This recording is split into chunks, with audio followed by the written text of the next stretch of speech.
Morning everyone. आज इस video में हम आपका टॉपिक कवर करेंगे। आप जो पढ़ेंगे वो है बी फॉर्म फर्स्ट सेमेस्टर की जो फार्मास्यूटिकल एनालिसिस सब्जेक्ट है, उसमें सेकेंड यूनिट का जो पहला पोर्शन है एसिड बेस टाइट्रेशंस।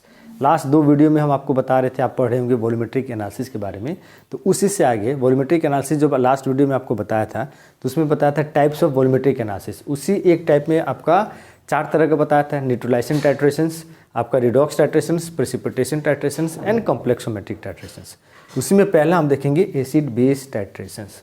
नाम से ही है एसिड बेस टाइट्रेशन, ऐसा टाइट्रेशन मेथड जिस मेथड से हम या तो एसिड या तो बेस इसके बारे में पता करते हैं। मीन्स कंपाउंड दिया हुआ कंपाउंड एसिड है कि बेस है, कितने अमाउंट में प्रेजेंट है, एसिड है तो कितने अमाउंट में प्रेजेंट है, बेस हो तो कितने अमाउंट में प्रेजेंट है, उसको पता करने के लिए जो हम टाइट्रेशंस मेथड के यूज़ करते हैं उसी को बोला जाता है एसिड बेस टाइट्रेशंस। जैसे फॉर एग्जांपल सपोज मैंने दे दिया आपको 100 ml NaOH सोल्यूशन दे दिया और बोल दिया आप पता कीजिए इसकी नॉर्मेलिटी कितनी है या मोलरिटी कितनी है। वो हो सकता है 0.1 नॉर्मल का हो, 0.1 नॉर्मल का हो, या 0.1 नॉर्मल हो या 0.5, कुछ भी नॉर्मल का हो सकता है। कितनी भी आपका उसकी स्ट्रेंथ हो सकती है। तो उसी चीज़ को पता करने के लिए जो मेथड की यूज़ करेंगे। अब इसमें जो मैंने लाइन लिखा है, it is a method of quantitative analysis for the determination of acid या बेस। तो हो गया आपका बेस या एसिड, HC इसकी जगह HCl ले लीजिए। By exactly reacting them with standard solution of base और एसिड हैविंग नोन कंसंट्रेशन। मतलब अगर हमें एसिड के बारे में मालूम करना है तो स्टैंडर्ड तो ये हो गया एनालाइट, और स्टैंडर्ड सोल्यूशन क्या यूज़ करेंगे हम, बेस यूज़ करेंगे। तो टाइट्रेंट क्या हो गया, बेस हो गया। अगर हमें बेस के बारे में पता करना है, मीन्स बेस अगर आपका एनालाइट है तो हम आपका टाइट्रेंट या रिएजेंट क्या यूज़ करेंगे, एसिड को यूज़ करेंगे। इसलिए नाम है एसिड बेस टाइट्रेशंस। इस टाइट्रेशंस मेथड को 2 और नामों से जाना जाता है, न्यूट्रलाइजेशन टाइट्रेशंस या एसिडिमेट्री एंड एल्कलीमेट्री। न्यूट्रल का मतलब क्या होता है, ऐसा सॉल्यूशन जिसकी पीएच आपका क्या हो, 7 हो, इसलिए इसको बोलते हैं हम न्यूट्रल टाइट्रेशन, आपका न्यूट्रल बोलते हैं। इस टाइट्रेशंस में जो बेसिक आपका रिएक्शन है, बेसिक रिएक्शन क्या है, H ion hydrogen ion from acid combines with OH ion from आपका बेस। मतलब एसिड, अब आपको मालूम है इस टाइट्रेशन में या तो एसिड के बारे में पता करेंगे तो बेस यूज करेंगे, बेस के बारे में पता करेंगे तो एसिड यूज करेंगे। तो एसिड से H+, बेस से OH-, दोनों कंबाइन करता है और क्या देता है, वाटर। और इस वाटर की पीएच कितनी होती है, 7 का मतलब न्यूट्रल होती है, इसलिए इसको हम बोलते हैं न्यूट्रलाइजेशन टाइट्रेशन। तो ऐसा टाइट्रेशन जिसकी एंड पॉइंट पर जो आपका सॉल्यूशन है वो सॉल्यूशन क्या होता है, न्यूट्रल हो जाती है, जिसकी पीएच आपका 7 हो जाता है, इसलिए बोलते हैं इसको न्यूट्रलाइजेशन टाइट्रेशन। 2 और जो अलग एक नाम से बोलते हैं एसिडिमेट्री एंड एल्कलीमेट्री। ये थोड़ा आपका थोड़ा गौर करने वाली चीज़ है, क्योंकि अधिकतर स्टूडेंट्स थोड़ा कंफ्यूज होते हैं कि एसिडिमेट्री मतलब अब एसिड बेस टाइट्रेशन है तो या तो एसिड के बारे में पता करेंगे, बेस के बारे में। तो बच्चे इससे कोरिलेट करते हैं कि एसिडिमेट्री मतलब एसिड के बारे में पता करेंगे, एल्कलीमेट्री मतलब बेस के बारे में नहीं।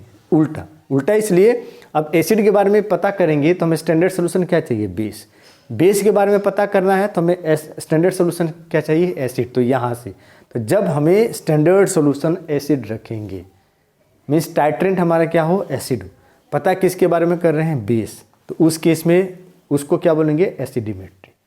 और सेम जब आपका स्टैंडर्ड सोल्यूशन टाइट्रेंट क्या हो, बेस हो, टाइट्रेंट बेस हो और पता किसके बारे में कर रहे हैं हम, एसिड के बारे में, तो उस चीज़ को बोलते हैं हम आपका एल्कलीमेट्री टाइट्रेशंस। तो आपके बुक, आपके जो सिलेबस दिया गया, सिलेबस में नाम सिर्फ दिया एसिड बेस टाइट्रेशन, लेकिन हो सकता है आपके क्वेश्चन जो पूछ देगा neutralization titration, explain about neutralization titration, या देता है कभी कभी what do you mean by, what do you understand by, या डिफाइन एसिडिमेट्री एंड एल्कलीमेट्री। तो acidimetry mean solutions of free bases are titrated against standard acid solution. Standard solution क्या है, एसिडिमेट्री। Standard solution क्या है, बेस, किसके बारे में पता करें, एसिड, तो आपका है एल्कलीमेट्री टाइट्रेशंस। अब इसमें हम देखेंगे जो एसिड बेस टाइट्रेशन स्टार्ट किए, इसमें क्या बेसिक, क्या आपका प्रिंसिपल है जिसके बेस पर आपका ये एसिड बेस टाइट्रेशन को हम कैरी आउट करते हैं। तो इसमें हम मोस्टली आपका जो देखेंगे वो है एसिड बेस कंसेप्ट, मतलब कौन से ऐसे कंसेप्ट हैं जो एसिड को, ऐसे कंपाउंड किनको हम एसिड बोलेंगे, किनको हम बेस बोलेंगे, उनको डिफाइन करने के लिए जो कंसेप्ट दिए गए। 10 तक या ये कह सकते हैं कि 1850-60 तक ये माना जाता है कि एसिड कोई भी ऐसा सब्सटेंस जो सोर इन टेस्ट हो, बेस जो आपका स्लिपरी या सूखी नेचर हो। फिर बाद में आपकी और देखा गया, लिटमस पेपर का टेस्ट किया गया, तो ये सब शुरू का आपका कॉन्सेप्ट था। अब उसके बाद 1884 में बहुत सारे ऐसे कंपाउंड से जो सोर इन टेस्ट नहीं थे, स्लिपरी आपका या सूखी नेचर नहीं थे, फिर भी एसिड बेस की तरह काम करते थे, तो उनको हम कैसे डिफाइन करेंगे। तो उसके लिए फिर सबसे पहला कंसेप्ट लिया था आरएनएस थ्योरी। ये 6 कॉन्सेप्ट्स आपको पढ़ने हैं। आपका Arrhenius theory, Bronsted Lowry concept, Lewis acid base concept, solvent system concept, Lux Flood concept and Pearson's concept, ये 6 कॉन्सेप्ट। इन 6 कॉन्सेप्ट्स में जो ये 3 कॉन्सेप्ट हैं, आरएनएस, ब्रोंस्टेड एंड लेविस, ये 3 कॉन्सेप्ट जो आपका है, ये 3 कॉन्सेप्ट्स आपको मेरे इसी चैनल पर एक वीडियो है, उस वीडियो जो आपका मॉडर्न एसिड बेस कॉन्सेप्ट के नाम से वीडियो है, उसमें आप देखेंगे पूरा इसको डिटेल में मैंने समझाया कि कॉन्सेप्ट्स क्या है, कैसे इसके एग्जांपल्स क्या है, इसके मेरिट्स क्या थे, डिमेरिट्स क्या, तीनों के बारे में डिटेल में आपको वहाँ पर समझाया। यहाँ पर सिर्फ मैं आपको ये समराइज कर दे रहा हूँ, और इन 3 के बारे में हम डिटेल में भी इस वीडियो में हम पढ़ेंगे। तो आरएनएस थ्योरी, सबसे पहले आरएनएस साइंटिस्ट थे जिन्होंने दिया था 1884 में।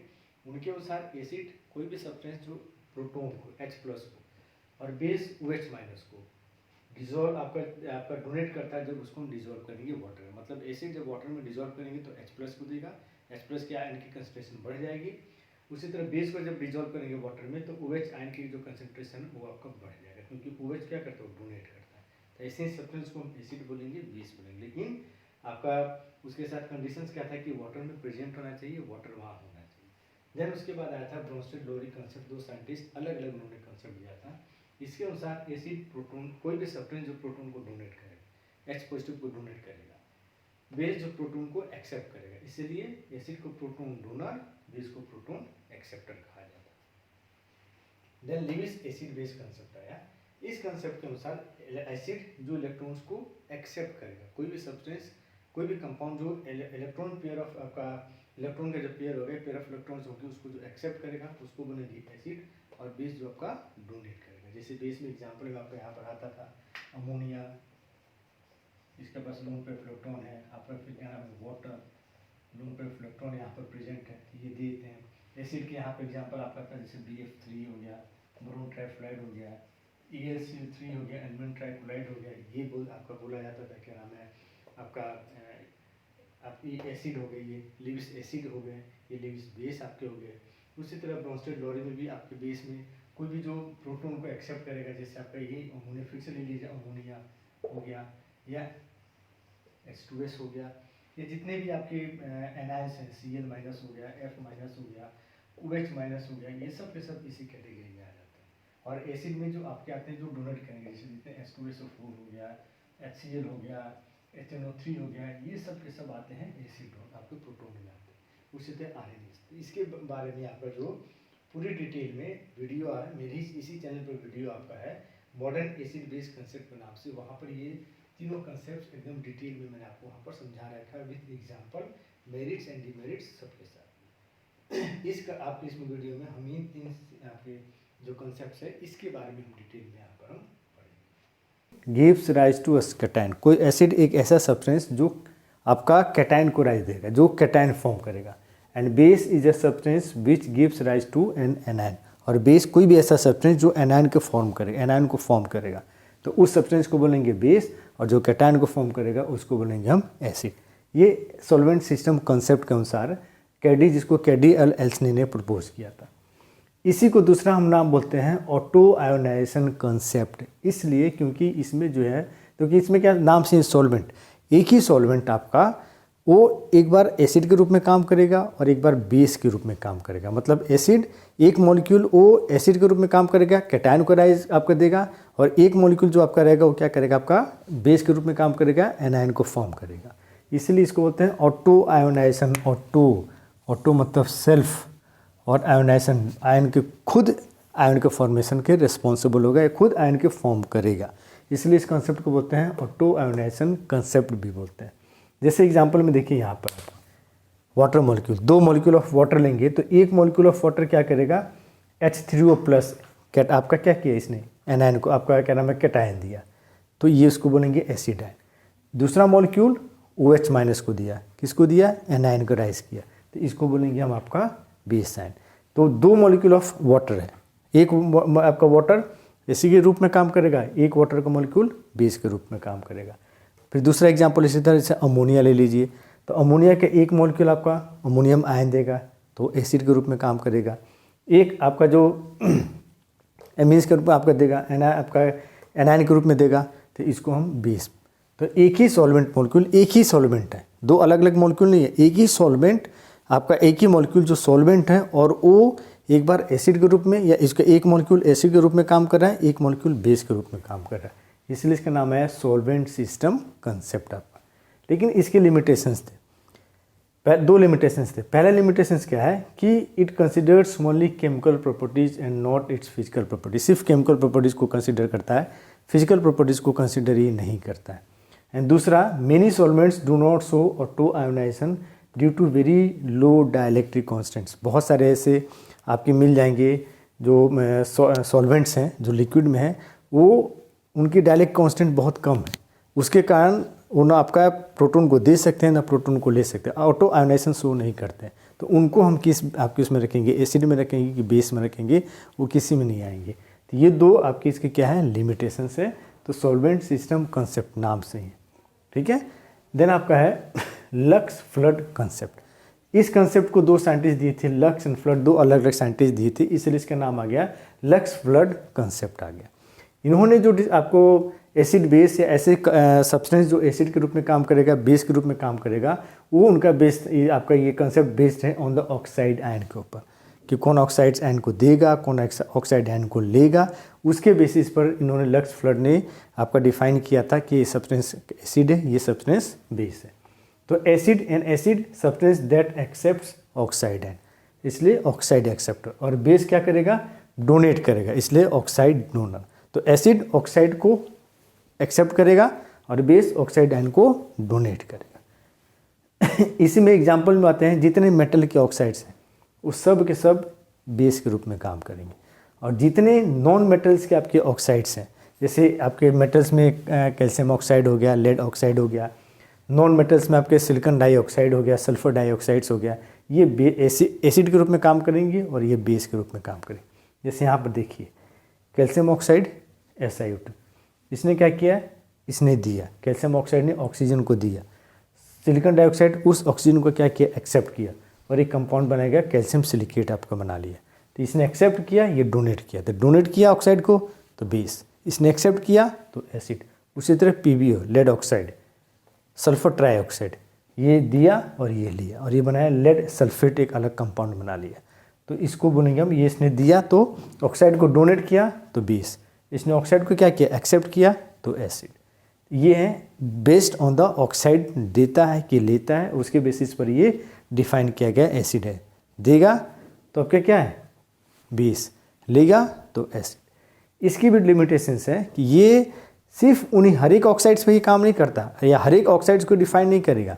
उन्हीं ऑक्साइड्स जो मोल्टेन स्टेट में है at higher temperature, high temperature पर जब ऑक्साइड्स को हम टेम्परेचर हाई करेंगे, आपका हीट करेंगे हाई टेम्परेचर पर, तब वो क्या करेगा, सॉलिड से लिक्विड में कन्वर्ट होगा।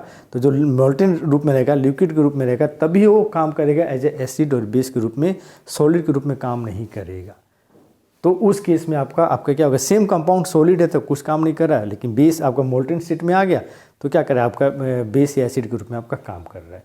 तो इसीलिए ये भी आपका बहुत ज़्यादा आपका यूज़ या बहुत ज़्यादा इसका अप्लीकेशंस नहीं है। तो ये दो सिस्टम्स आपके हैं, solvent system concepts and Lux flood concepts. और एक दूसरा जो वीडियो पहले से हमारे आपके इस चैनल पर पड़ा हुआ है, जिसमें आर्हेनियस, आपका लॉरी ब्रोंस्टेड एंड देन आपका लीविस। तो 3 O और ये 2 5, मिनिमम 5 आप कम से कम लिखिएगा। आपका अगर पूछता है कि बेसिक्स या प्रिंसिपल्स ऑफ क्या नाम है एसिड बेस टाइट्रेशन, या कभी कभी पूछता है मॉडर्न एसिड बेस कंसेप्ट्स, 5 लिखिएगा, कोशिश कीजिएगा। 3 आपके लिए नहीं है, अब आप ग्रेजुएशन कर रहे हैं, B.Pharm कर रहे हैं, टेक्निकल कोर्स कर रहे हैं, वो जो 3 आपने पढ़ा अभी तक वो आपको 11-12 तक काम चल जाता है, 12 तक काम चलता है। लेकिन अब इस लेवल पर, इस हायर लेवल पर आपको 3 कंसेप्ट से काम नहीं चलेगा। कोशिश कीजिए पूरा 5 के 5 जो कंसेप्ट आपके, आर्हेनियस सबसे पहला, Lowry Bronsted, Lewis, solvent system concepts and Lux Flood, ये 5 आपको आना चाहिए, 5 आप लिखेंगे। और ये इंपॉर्टेंट है, 7 नंबर के क्वेश्चंस में दे देता है। डिटेल में इसका जो आपका है, जो भी आपका इसके बारे में डिटेल कॉन्सेप्ट है विथ एग्जांपल। ये जो बुक मेरी है आपकी एनालिसिस की, इस बुक में आपको मिल जाएगा। ये आपका है चैप्टर नंबर,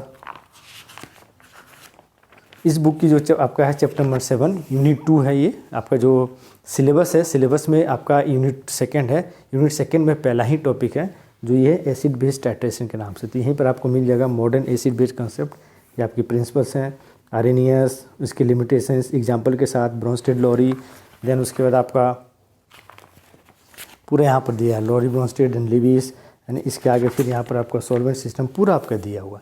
तो इसको आप डिटेल में, अगर आपको नोट्स के रूप में चाहिए, आप डिटेल में और पढ़ना चाहते हैं विथ एग्जाम्पल्स, इस बुक को रेफ़र कीजिए। आपके ज्ञान पब्लिकेशंस का है, फार्मास्यूटिकल एनालिसिस के नाम से रेफ़र कीजिए, इसमें पूरा नोट्स आपको मिल जाएगा। नेक्स्ट कंसेप्ट में आपका नेक्स्ट वीडियो में हम इसी के आगे जो आपका है एसिड बेस टाइट्रेशन में, इसी के आगे आपका है इंडिकेटर्स के बारे में, कौन से हम इंडिकेटर्स को यूज़ करते हैं, इस एसिड बेस का आपके इंडिकेटर्स क्या होता है, कितने तरह के इंडिकेटर्स होते हैं, एसिड बेस में कौन कौन सा इंडिकेटर्स होता है, कैसे काम वो करता है, कैसे कलर चेंज करते हैं, उसके बारे में। और एक सबसे बड़ी चीज़ आपका जो एक डेरिवेशन है हेंडरसन हेसलबर्ग इक्वेशन, ये आपको एनालिसिस में पूछता है।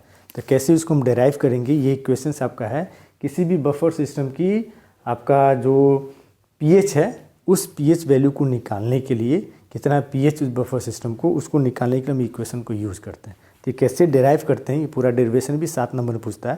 तो नेक्स्ट एक पूरी वीडियो में हम ये आपको बनाएंगे हेंडरसन हेसलबर्ग इक्वेशन के बारे में, एंड देन आपका थ्योरी ऑफ इंडिकेटर्स। उसके बाद ये जो चैप्टर आपका मीन्स 2 वीडियो में आपका ये चैप्टर और आपका ये फिनिश हो जाएगा। तब तक पढ़ते रहिए।